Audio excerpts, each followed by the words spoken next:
Hello and welcome to Dingoes Ate My Podcast. I'm Paul. And I'm Dave. And this week we'll be discussing the episode Harm's Way. This episode originally aired January 14th, 2004, attracting approximately 3.80 million viewers. Let us start off with the number one film in America this week, Dave. Let's see. Heading into the start of 2004. Close. Last week was Lord of the Rings: Return of the King. Okay.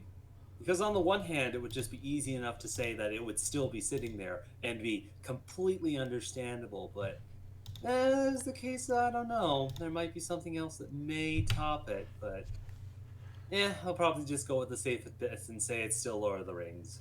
Lord of the Rings is actually overtaken this weekend by a little movie called Along Came Polly. I'm taking you're not familiar with this? No. Like, my brain should be like, oh my dear God, it's that particular movie. But then the other side is like, you have no flipping idea why that is. It's a rom-com with Ben Stiller and Jennifer Aniston. Somewhat understandable, but I figured there'd probably have to be something else to really push it up above Lord of the Rings. Yeah, it's not like a well-reviewed movie. Uh, It's it definitely was a movie though. Duly noted. Oh, okay, that movie's okay. This is after that. I was gonna be like, I think this is the year of Punch Drunk Love, but that was 2002. Okay, number one song in America this week, Dave. I'm praying that it's something different from the thing that we've had last couple of weeks. So last week But, was "Hey Ya" by Outkast. well, that's not terrible. Then it's also the case that it's an earworm. But there's nothing else that immediately comes to mind that would supposedly top it, and I wouldn't be surprised if it still sat up at the top spot. It is still "Hey Ya" by Outkast. Totally understandable. It takes quite a lot of particular things to get those earworms out of your head. Yes. I'm not gonna lie. I've looked at like what's ahead for the rest of the year, and I don't know any of these songs. Well, supposedly I wouldn't be surprised, but also the case of if you most likely actually start playing the song, you'd be like, oh, I remember this one. That seems unlikely, but okay. Moving along to video games, a very, very light week this week. Not a ton of stuff. So, on the day this episode aired, January 14th, if you were a PS2 player, you could pick up a little game called Dot Hack Quarantine Part 4. Ooh. Believe the supposed end of this one? I Again, have I'm not too knowledgeable. I have no idea. I've never played any of the Dot Hack games. Oh, Speedy, it is a thing, but we do not have the time. Dot Hack.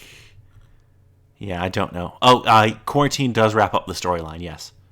Yes, with this particular series. Yeah, I've never played any of the Dot Hack games. I don't think. I think there is a chance that you may have heard of them because our one friend had them, and then I went on a mad search and collect the series of the next game that started up. But then after that, not too much. Yeah, I know Justin played. Wasn't it Dot Hack GU that you guys played though? Indeed, I have the other games for it on the old system. Okay, yeah, that's my extensive knowledge of the Dot Hack franchise. Anyway, moving on to January 20th, if you're a PC or PS2 gamer, you could pick up a little game called Delta Force Black Hawk Down Team Saber. Which, If you want to shove all the words into your mouth. which technically isn't a game, it's an expansion pack, but whatever. Somewhat understandable, but still, case of I've got nothing. Yeah, it's one of those squad-based shooters that, It was was a thing. was a thing at the time. I'm assuming it's somehow related to Black Hawk Down the movie, but I don't know that for sure. Eh. But, not my jam. And our final game for this week, if you're a PS2 gamer, you might be familiar with this one. It's a game called Maximo versus Army of Zin. Yes. I believe the second one was what they had on the PlayStation 2 system. It's part of the Ghost and Goblins franchise. It is a sequel, yes. Yes, with this particular one. Um, Again, I believe we had a chance of discussing this, but whether or not it was on this or just regular discussions, I'm not sure. But case of they wanted to get Ghost and Goblins on some of the higher end systems, but couldn't exactly get the licensing for it. So this came into existence. Okay. Yeah, I don't remember this franchise. Like, I've heard of Ghosts and Goblins, but I don't think I've played any of them. I feel It like. is Go ahead. it is fairly neat.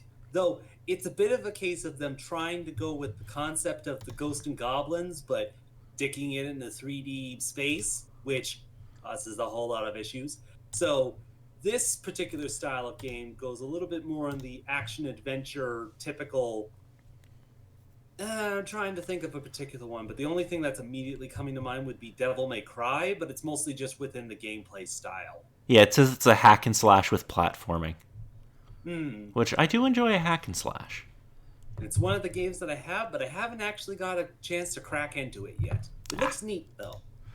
Yes, so that is it for video games for this week, unfortunately. You can't have a tidal wave of video games coming at you every day, which probably is for the best.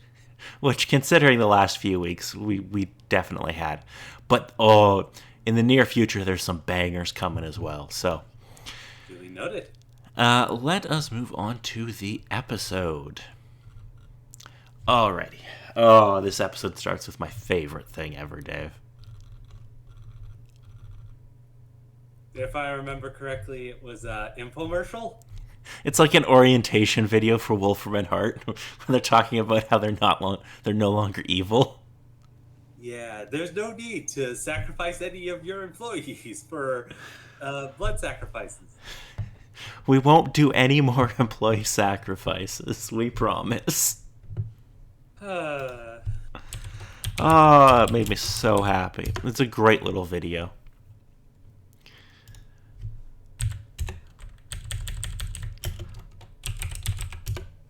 Yeah. So we have this new orientation video, and then the newly hired employees congratulated on making the decision to grab the brass ring and join the proudest workforce, the leaders of their field. The video explains how Wolfram and Hart is infamous for being evil. In fact, Wolfram and Hart may still be evil, but the current CEO, Angel, is trying to change that.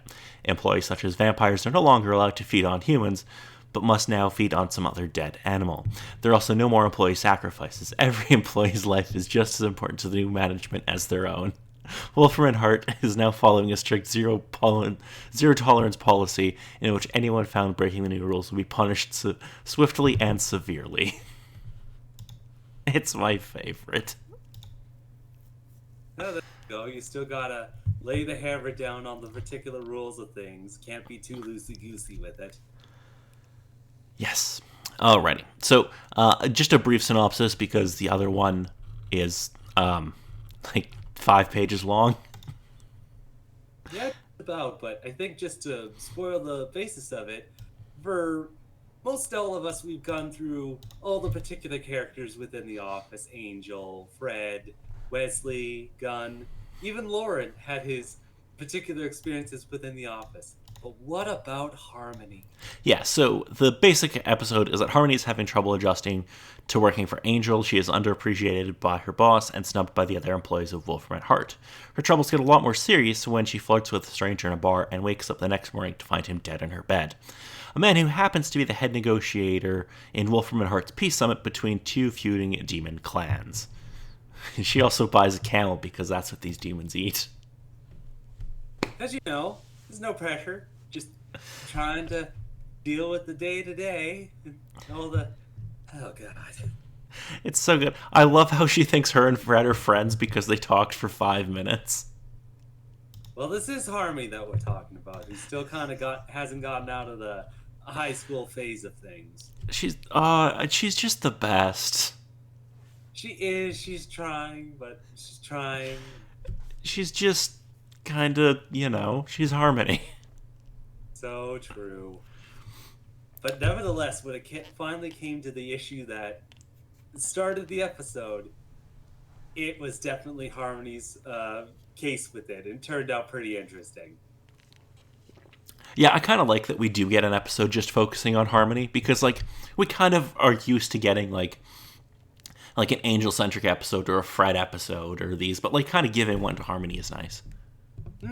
Definitely. And it definitely kind of opens a little bit of the door of maybe she can be a player in certain scenarios and other sorts of things. Because, gosh darn it, if you go after her little glass unicorns. Oh, this episode. So the thing is, not a lot really happens in the episode, like in terms of the overarching story. It's just kind of a fun time. Indeed. Just the case, yeah, Harmony's not amazing at dealing with pressure, and she's going to need a lot of closets. Yeah, Harmony's great. Harmony is definitely good within basis of having at least a single episode and, helping out with typical secretary work. Yeah, yeah. Like I said, I enjoyed the episode, but there's not really a lot to talk about in it because it's kind of just like, oh, this is just like Harmony's wacky adventure, but it kind of ultimately doesn't really matter. So true. At the very least, that she did kind of calm down issues with the guests that came in by staking the other vampire that pissed her off. That's true. But Ah, they do still have a camel, and I wonder how that's going to affect things. yeah. There's some stuff in this that technically is going to matter later on, but I can't spoil it for you. So, Duly noted, but that kind of comes into the case of, out of all the things in this episode, what did they decide to cherry pick to use for later? yeah. Yeah. Let's just say that the Shavrin clan is going to return later on, which is one of the clans of demons that were in this negotiation.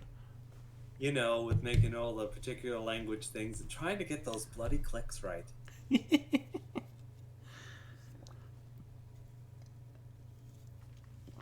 Yeah, so not a ton about this episode, but um, yeah. Alrighty, so let us move on to international titles for this one. Where are we? Here we are. Okay, so in Czech, it translates as "The World According to Harmony." In Finnish, it translates as "Out of the frying pan into the fire." In French, "Harmony does matter." In German, "Everyone is important." In Hungarian, "The Forbidden." In Italian, "The Life According to Harmony." In Brazilian Portuguese, "Harmony." In Russian, "Path of Harmony." In Latin American Spanish, "In the Manner of Harmony." And in Spain Spanish, my favorite one, "A Dangerous Blonde." Which is true. And it takes a bit of time to actually kind of get to it. Because, like I said, don't you mess with them glass unicorns. But no, as it is, there's a couple of decent bangers within this one. Yes, there's a couple of songs in this that people might know, or at least one song in this people might know. I don't know if you know it, but there's a song called "Hey Sailor" by Detroit Cobras that plays. I don't know if you're familiar with that. I believe when I heard it, it's like, this sounds familiar, but not enough for me to be like, oh my gosh, this song!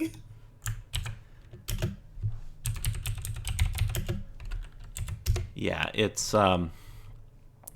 I'm pretty sure that's the one that plays at the beginning of the episode, if I remember correctly. Hmm.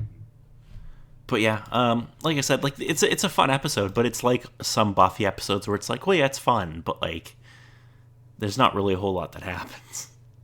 Because, you need some of the lighter, sillier things to kind of happen before they decide to come in with the sledgehammer and hit you with the sadness and depression. It's also the first episode back after a pretty substantial break, so I'm thinking that's probably also why it was placed here. True. Because you don't want to kind of have major plot stuff happens when your audience might not be aware that you're back. So, speaking of plot stuff, next week's episode that we'll be discussing is called Sole Purpose. Touching on familiar themes, supposedly. Just a little bit. Just a little bit. Yeah, there's... This episode, I'm going to give you a quick synopsis on it, and then we're going to have... well, actually, no, we'll talk about that when we talk about the episode. Anyway, next week, a mysterious stranger approaches Spike, claiming responsibility for recorporealizing him in a mission to guide Spike in supplanting Angel as the new vampire champion. Meanwhile, Angel is racked by intense fever dreams and hallucinations of his worst fears, intensifying his worries that he will lose authority to Spike. So, yeah, it's going to be an interesting episode, and I can't wait to see what you think of this one, because it's definitely interesting. So until next time, I'm Paul. And I'm Dave.